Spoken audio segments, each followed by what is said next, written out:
Welcome back to Crew W Racing, as you see it on the windshield of the Excursion. Anyhow, we are down here today because my Excursion decided to start grinding the brakes on the back. So we're going to do a brake job all the way around on it. So let me get the Excursion and I'll show you what I got. This is a 2001 Ford Excursion. Got the 7.3 in it. It's got 1 ton springs front and rear, 1 ton block rear, so it sets up pretty high. It's rusted out pretty good, typical Indiana weight reduction. So we're going to start tearing into the back and getting the brake pads changed.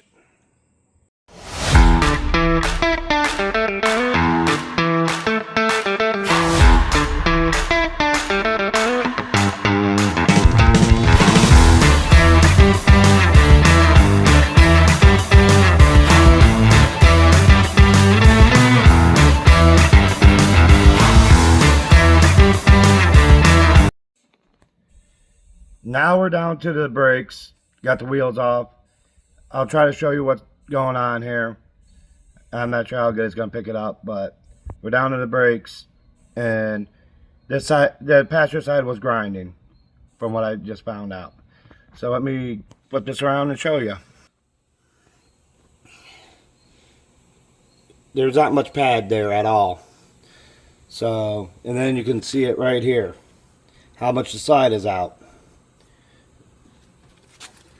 And the rotor's starting to groove from the grinding. Let's go to the other side. So obviously this side is not out as much. And then, let's see. Yeah, you can see it's got a lot more pad. So something's going on the passenger side or the driver's side. Maybe the pins are hung up on this side, that side. Until I get in there and take it apart, I don't know. So that's going to be the next step. This is how I take it apart. So first step is you got to collapse the pistons inside the calipers. And then take these bolts loose. Well, take the bolts loose first, just get them loose. Then I collapse the piston and the calipers. Then I'll take the bolts out and get the caliper out of the way. So you guys will go on time lapse while I do that.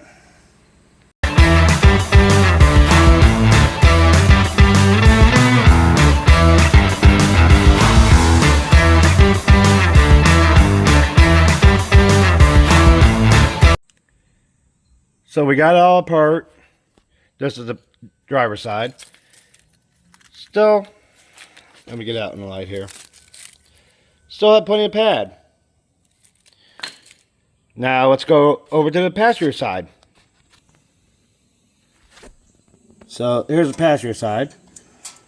Yeah, I ain't got the stuff over here to pop that out yet. Don't matter.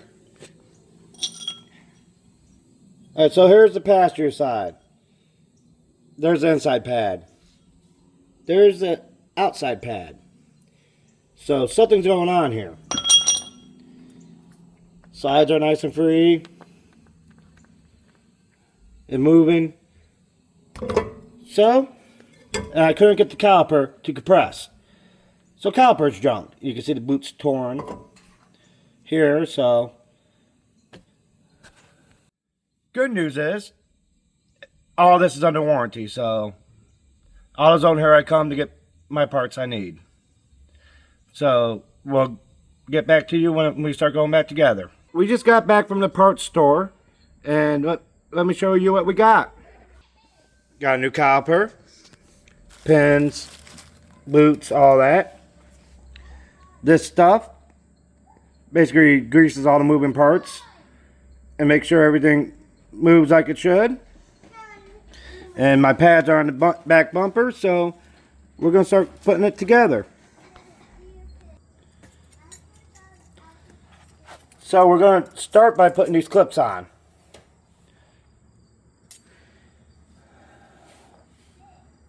That hold the brake pads in place. Just like so.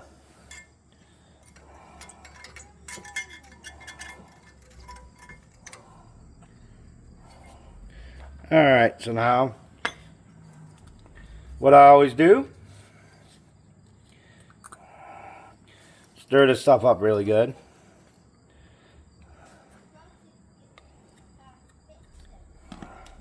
And then I just put on the points of contact here. Just enough to do it. You don't really want this stuff getting into your brake pads and messing them up or anything like that. So we just stick the pads in, collapse that spring, that locks it in place, and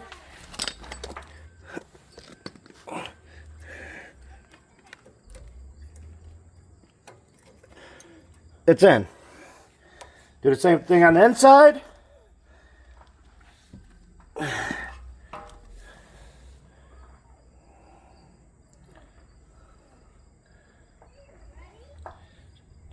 Just make sure you get all the points of contact.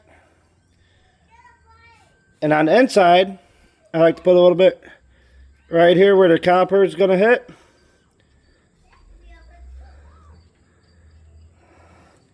And that should be good. Same thing.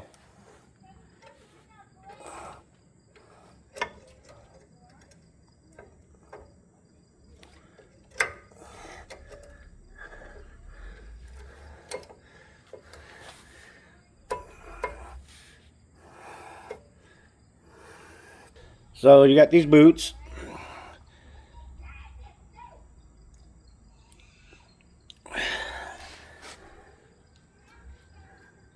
You pop in like so.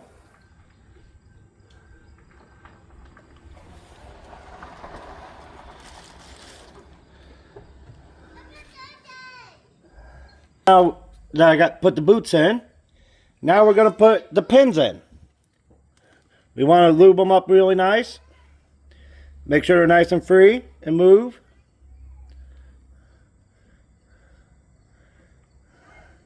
You don't want too much in there because it'll build up in there and they won't move in like they should.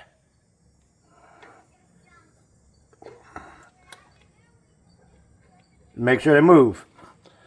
Alright, that's one.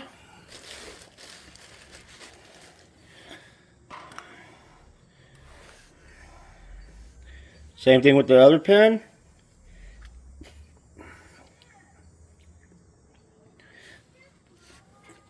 Same thing. And lock it into the boot. Make sure it moves. Kind of lay these out where you want them. Next step is the caliper. I'm going to go ahead and put a little bit of grease on the outside of the pad here, where the caliper is going to contact it.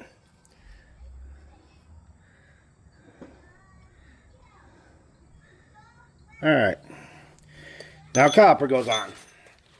And the one thing you want to look for on calipers is look at your orientation. Like this one's going to go in like so.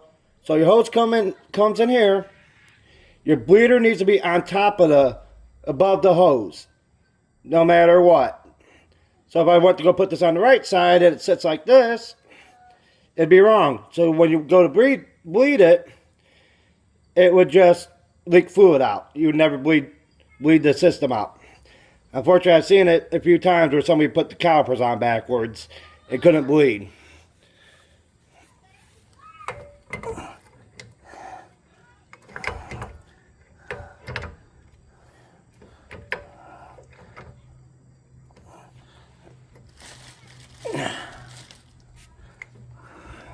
I guess I should have the bolt in my hand ready to go.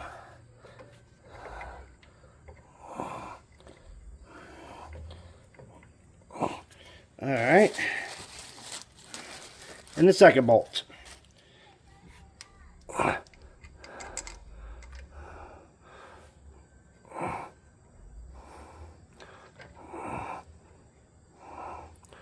Alright, now we're gonna just snug these up.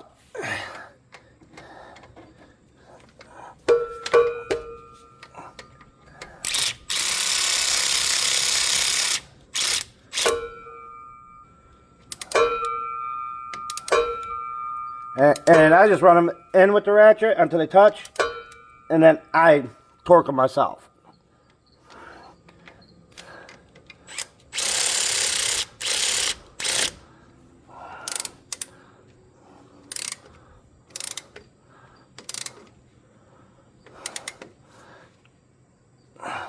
Alright, one last thing to do, which is clean up your brake hose where it's going to meet with the crush washers.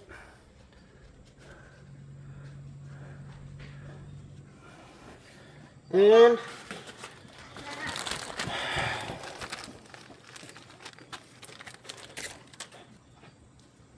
you got a bolt and 2 crush washers. So you take a washer, well, pull this plug out.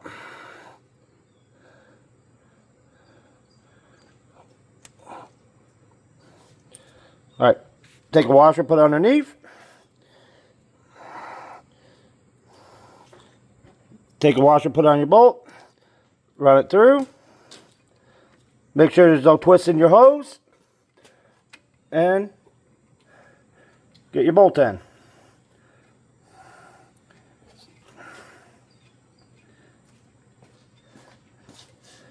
You want to make sure this outside crush washer slips over this. See, there's a step right here. You want to make sure your crush washer slides over that. Now I can run it down.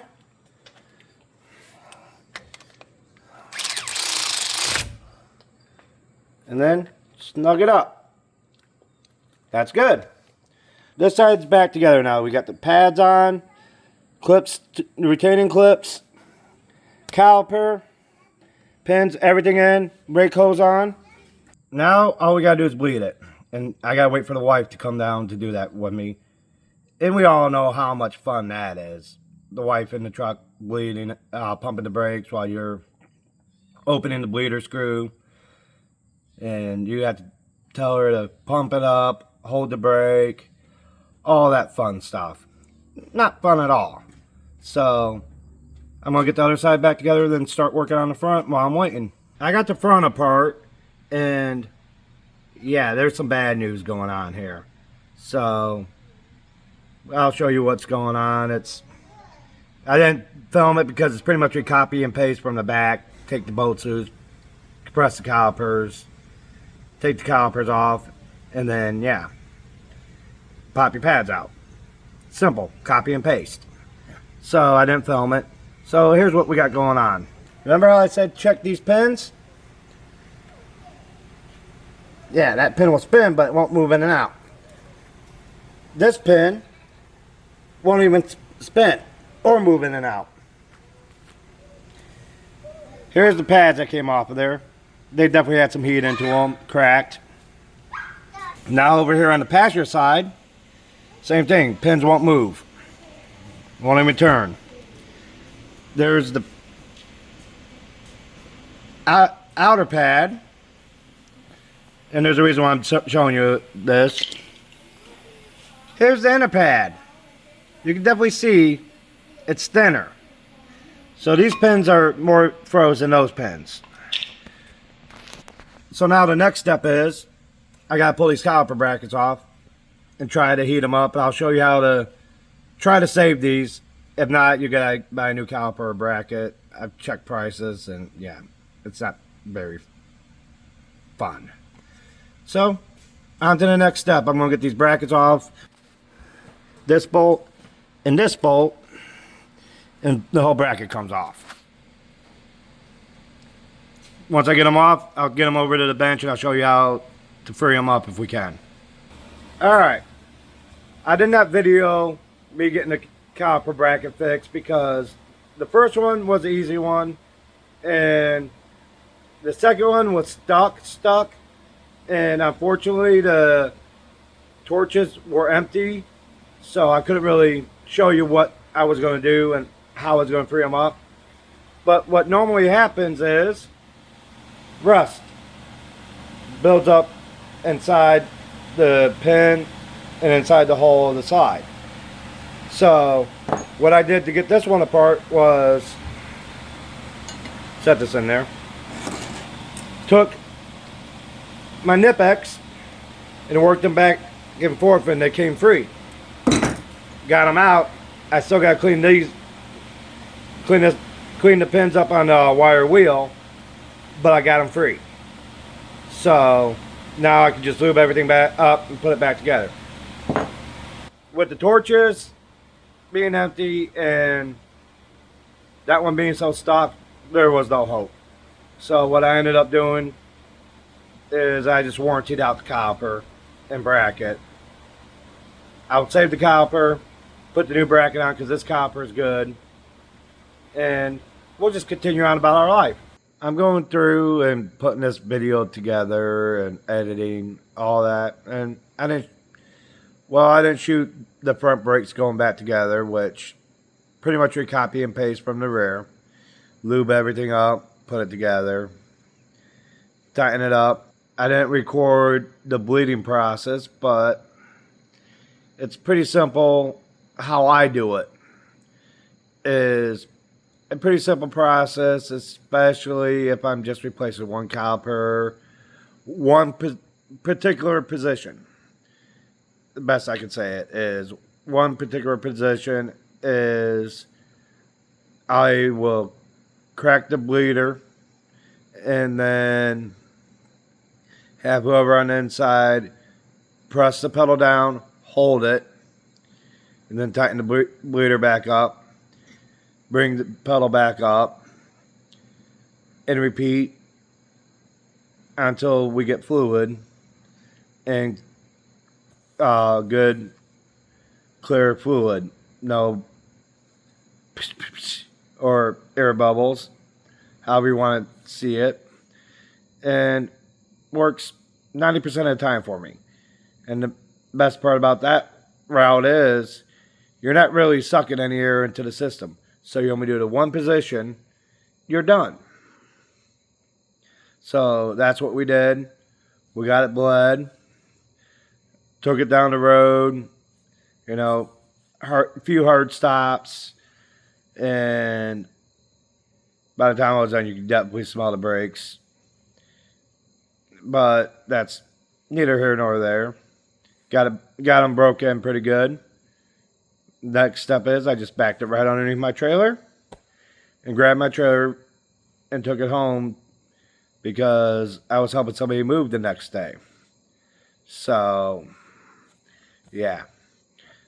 Best way to break in brakes, I guess. Get it ready to help somebody get it underneath my trailer and pull my trailer. I guess that's the best way to break in a set of brakes. But all in all, everything's just so much better.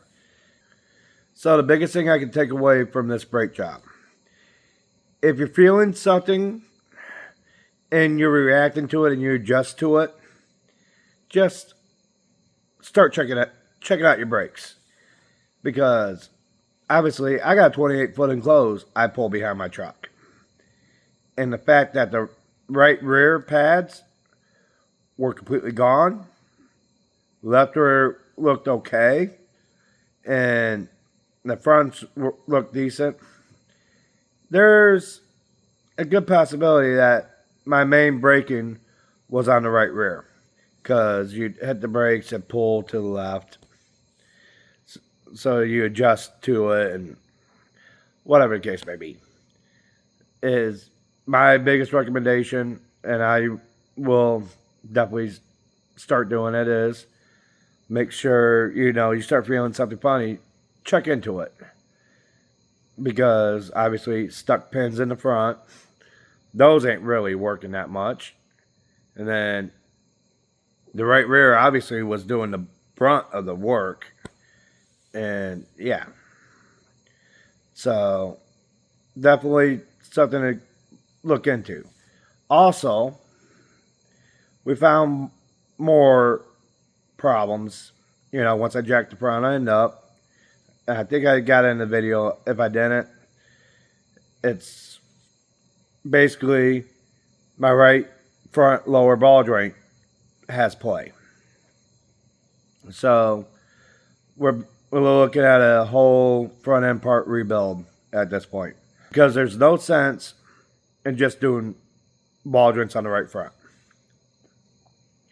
So that means it's going to be 2, 3, 4 weeks, but we're going to buy axle joints, ball joints, axle seals, wheel bearings, and probably new lockouts, maybe. I haven't went that far into thinking about it. I mean, the axle's already been replaced in my truck once. It's a Dana 60 instead of the Dana 50 that actually came in my truck, because, yeah, we had axle joint issues, axle seal issues, and needless to say, it was just easier to replace the axle. So, with that being said, like, comment, subscribe, and thank you guys for following me along on the journey.